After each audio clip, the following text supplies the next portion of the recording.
চামড়ার বাজারটা কত বড় এবং এটার সংরক্ষণ ব্যবস্থাপনা এবং এই যে কোরবানির যে ব্যবস্থাপনাটা সেটার প্রক্রিয়াটা তো আমরা দেখেছিলাম যে অনেক পুরনো এবং সেভাবেই হয়ে আসছে বছরের পর বছর। এখনো কি সেই প্রক্রিয়ার মাধ্যমে আপনারা যাচ্ছেন? এদিকে চামড়ার মান ঠিক থাকছে? ধন্যবাদ আপনাকে। আসলে ঈদুল আজহাতে আমাদের যে কুরবানির লক্ষ্যমাত্রা, এবার আমরা আশা করছি যে হয়তোবা 85 থেকে 90 লক্ষ পিস গরু ছাগল মহিষ মিলে আপনার পশু কুরবানি হবে।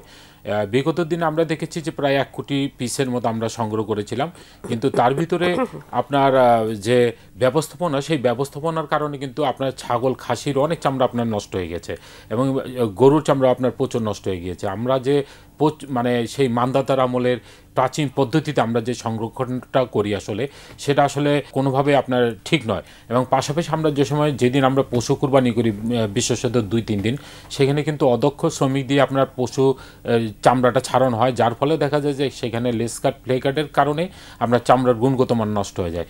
এইখানে আমাদের করণীয় যে এইখানে আধুনিক স্লটার হাউস আমাদের আসলে করা উচিত এবং আধুনিক ব্যবস্থাপনা আপনার করা উচিত।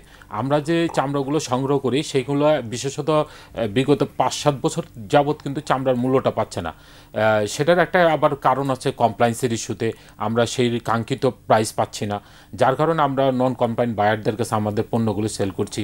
এটার প্রভাবে দেখা যাচ্ছে যারা কোরবানিদাতা আগে সরাসরি চামড়াটা বিক্রি করতো, তারা কিন্তু মসজিদ মাদ্রাসা এতিমখানাতে এগুলো দান করছে।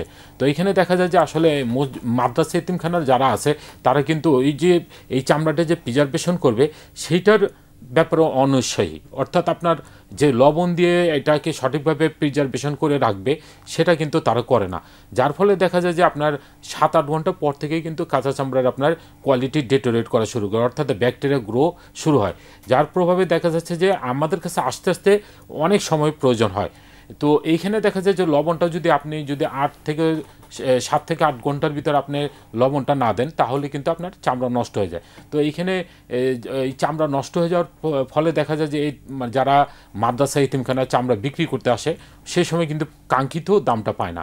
ওই সময় বলা হয় যে আসলে যে এতিমদের হক এতিমরা পাচ্ছে না, কিন্তু আসলে তাদেরও করণীয় আছে। আমার মনে হয় যে সরকারের এই যে আপনার যে সংরক্ষণ পদ্ধতি, এটাকে আরও আধুনিকায়ন করা উচিত। যেমন কোল্ড স্টোরেজ আপনার এইটার জন্য তৈরি করা উচিত।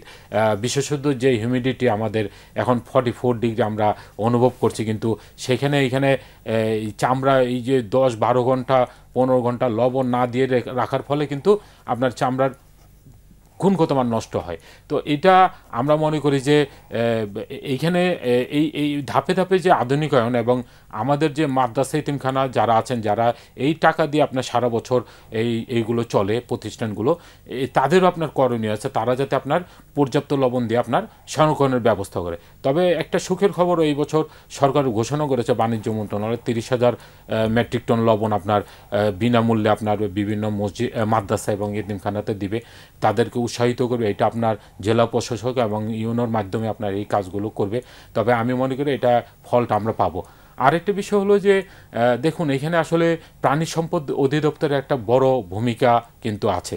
পানি সম্পদ অধিদপ্তর যে গবাদি পশুগুলো আপনার খামারে লালন পালন করে, তাদেরকে কিন্তু প্রপার ভ্যাকসিনেশন করে না, যার ফলে দেখা যায় যে লাম ডিজিজ সহ বিভিন্ন ডিজিজ আপনার এই চামড়াগুলো আপনার নষ্ট হয়ে যায়।